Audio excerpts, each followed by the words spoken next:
It is now almost 2 months since the people of this country began to put up with restrictions on their freedom, your freedom, of a kind that we have never seen before in peace or war. And you have shown the good sense to support those rules overwhelmingly. You've put up with all the hardships of that program of social distancing because you understand that as things stand, and as the experience of every other country has shown, it's the only way to defeat the coronavirus, the most vicious threat this country has faced in my lifetime. And though the death toll has been tragic and the suffering immense, and though we grieve for all those we have lost, it is a fact that by adopting those measures we prevented this country from being engulfed by what could have been a catastrophe in which the reasonable worst-case scenario was 500,000 fatalities. And it's thanks to your effort and sacrifice in stopping the spread of this disease that the death rate is coming down and hospital admissions are coming down. And thanks to you, we've protected our NHS and saved many thousands of lives. And so I know, you know, that it would be madness now to throw away that achievement by allowing a second spike. We must stay alert. We must continue to control the virus and save lives. And yet we must also recognize that this campaign against the virus has come at colossal cost to our way of life. We can see it all around us in the shuttered shops and abandoned businesses and darkened pubs and restaurants. And there are millions of people who are both fearful of this terrible disease and at the same time also fearful of what this long period of enforced inactivity will do to their livelihoods and their mental and physical well-being, to their futures and the futures of their children. So I want to provide tonight for you the shape of a plan to address both fears, both to beat the virus and provide the first sketch of a roadmap for reopening society, a sense of the way ahead, and when and how and on what basis we will take the decisions to proceed. I'll be setting out more details in Parliament tomorrow and taking questions from the public in the evening. I've consulted across the political spectrum, across all 4 nations of the UK. And though different parts of the country are experiencing the pandemic at different rates, and though it's right to be flexible in our response, I believe that as Prime Minister of the United Kingdom, Scotland, England, Wales, Northern Ireland, there is a strong resolve to defeat this together. And today, a general consensus on what we could do. And I stress could, because although we have a plan, it is a conditional plan. And since our priority is to protect the public and save lives, we cannot move forward unless we satisfy the 5 tests. We must protect our NHS. We must see sustained falls in the death rate. We must see sustained and considerable falls in the rate of infection. We must sort out our challenges in getting enough PPE to the people who need it. And yes, it's a global problem, but we must fix it. And last, we must make sure that any measures we take do not force the reproduction rate of the disease, the R, back up over 1, so that we have the kind of exponential growth we were facing a few weeks ago. And to chart our progress and to avoid going back to square one, we're establishing a new COVID alert system run by a new joint biosecurity centre. And that COVID alert level will be determined primarily by R and the number of coronavirus cases, and in turn, that COVID alert level will tell us how tough we have to be in our social distancing measures. The lower the level, the fewer the measures, the higher the level, the tougher and stricter we will have to be. There will be 5 alert levels. Level 1 means the disease is no longer present in the UK, And level 5 is the most critical, the kind of situation we could have had if the NHS had been overwhelmed. Over the period of the lockdown, we've been in level 4, and it's thanks to your sacrifice we're now in a position to begin to move in steps to level 3. And as we go, everyone will have a role to play in keeping the R down by staying alert and following the rules. And to keep pushing the number of infections down, there are 2 more things we must do. We must reverse rapidly the awful epidemics in care homes and in the NHS. And though the numbers are coming down sharply now, there is plainly much more to be done.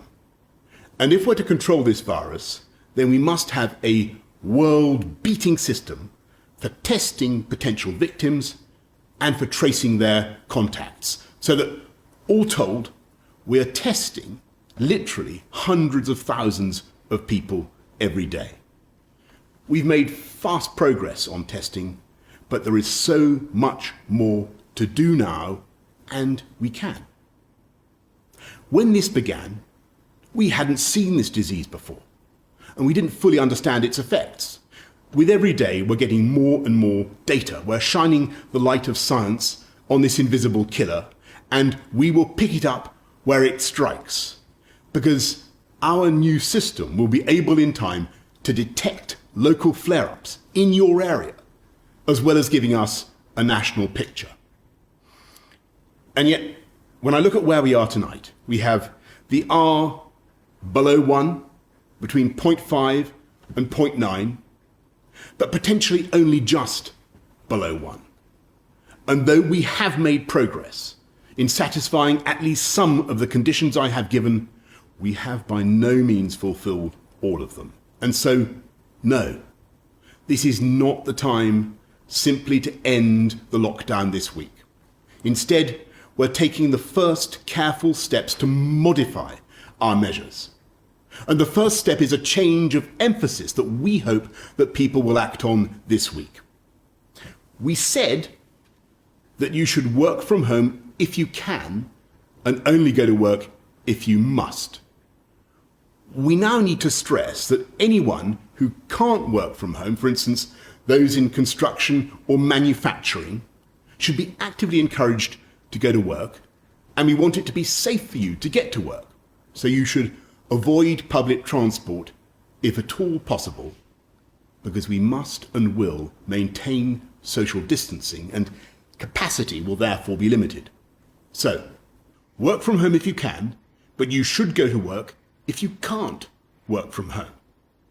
And to ensure you are safe at work, we've been working to establish new guidance for employers to make workplaces COVID secure. And when you do go to work, if possible, do so by car, or even better, by walking or bicycle. But just as with workplaces, public transport operators will also be following COVID secure standards. And from this Wednesday, we want to encourage people to take more and even unlimited amounts of outdoor exercise. You can sit in the sun in your local park, you can drive to other destinations, you can even play sports, only with members of your own household. You must obey the rules on social distancing, and to enforce those rules, we will increase the fines for the small minority who break them. And so, every day, with ever-increasing data, we will be monitoring the R and the number of new infections and the progress we are making. And if we as a nation begin to fulfill the conditions I have set out, then in the next few weeks and months, we may be able to go further. In step 2, at the earliest by June the 1st, after half-term, we believe we may be in a position to begin the phased reopening of shops and to get primary pupils back into schools, in stages beginning with reception, year 1 and year 6. Our ambition is that secondary pupils facing exams next year will get at least some time with their teachers before the holidays, and we'll shortly be setting out detailed guidance on how to make it work in schools and shops and on transport. And step 3, at the earliest by July and subject to all these conditions and further scientific advice, if and only if the numbers support it, we will hope to reopen at least some of the hospitality industry and other public places, provided they're safe and enforce social distancing. Throughout this period of the next 2 months, we will be driven not by mere hope or economic necessity.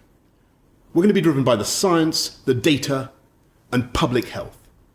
And I must stress again that all of this is conditional. It all depends on a series of big ifs. It depends on all of us, the entire country, to follow the advice, to observe social distancing, and to keep that R down. And to prevent reinfection from abroad, I'm serving notice that it will soon be the time, with transmission significantly lower, to impose quarantine on people coming into this country by air. And it's because of your efforts to get the R down and the number of infections down here that this measure will now be effective. And of course, we'll be monitoring our progress locally, regionally, and nationally. And if there are outbreaks, if there are problems, we will not hesitate to put on the brakes. We've been through the initial peak, but it's coming down the mountain that is often more dangerous. We have a route and we have a plan. And everyone in government has the all-consuming pressure and challenge to save lives, restore livelihoods, and gradually restore the freedoms that we need. But in the end, this is a plan that everyone must make work. And when I look at what you've done already, the patience and common sense you've shown, the fortitude of the elderly, whose isolation we all want to end as fast as we can, the incredible bravery and hard work of our NHS staff, our care workers, the devotion and self-sacrifice of all those in every walk of life who are helping us to beat this disease: police, bus drivers, train drivers, pharmacists, supermarket workers, road hauliers, bin collectors, cleaners, security guards, postal workers, our teachers, and 1,000 more. The scientists who are working round the clock to find a vaccine. When I think of the millions of everyday acts of kindness and thoughtfulness that are being performed across this country and that have helped to get us through this first phase, I know that we can use this plan to get us through the next. And if we can't do it by those dates, and if the alert level won't allow it, we will simply wait and go on until we've got it right. We will come back from this devilish illness. We will come back to health and robust health. And though the UK will be changed by this experience, I believe we can be stronger and better than ever before, more resilient, more innovative, more economically dynamic, but also more generous and more sharing. But for now, we must stay alert, control the virus, and save lives. Thank you very much.